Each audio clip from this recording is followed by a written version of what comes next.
السلام عليكم ورحمة الله وبركاته. ازيكم يا حبايبي؟ عاملين ايه؟ يا رب تكونوا بخير وبصحة وسعادة وهنا، اللهم امين يا رب العالمين. النهاردة بإذن الله أول ما نبدأ الكلام أو قبل ما نبدأ الفيديو نصلي على الحبيب المصطفى عليه الصلاة والسلام.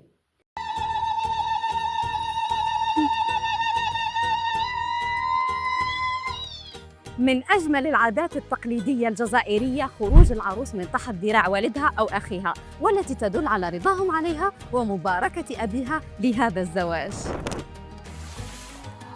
يعتبر رش الماء خلف سيارة العروس نوعاً من التمني للعروسين بحياة زواج مليئة بالصفاء والخير والرزق. هذه العادة تعني تمني أهل العريس الغنى والعديد من الأطفال الأصحاء للعرسان.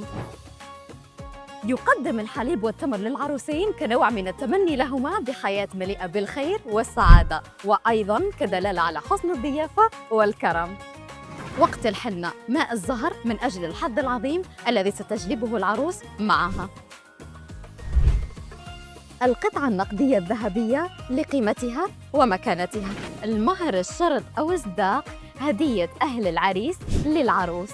جاء وقت التصديرة. القفطان، الملحفة الشاوية، القبائلي، الكراكو، البلوزة الوهرانية وغيرها من الملابس التقليدية تلبسهم العروس الجزائرية وتتمشى على طول قاعة الأعراس ليراها الجميع كتعريف بنفسها وبشخصيتها وملابسها الراقية. هذه بعض العادات التقليدية الجزائرية في الأعراس، وما زال يوجد الكثير. وأنتم خبروني عن عاداتكم في الأعراس.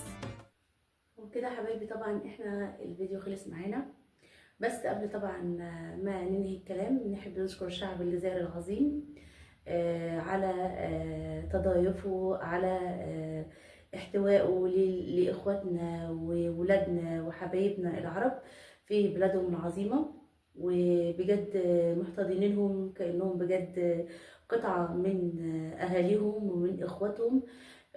أتمنى بجد في يوم من الأيام إن ربنا يرزقني زيارة الحبيب المصطفى قبل أي شيء، وبعد كده زيارة شعب الجزائر العظيم بإذن الله. فطبعا في نهاية الفيديو أحب أقول لكم أسيبكم في رعاية الله. السلام عليكم ورحمة الله.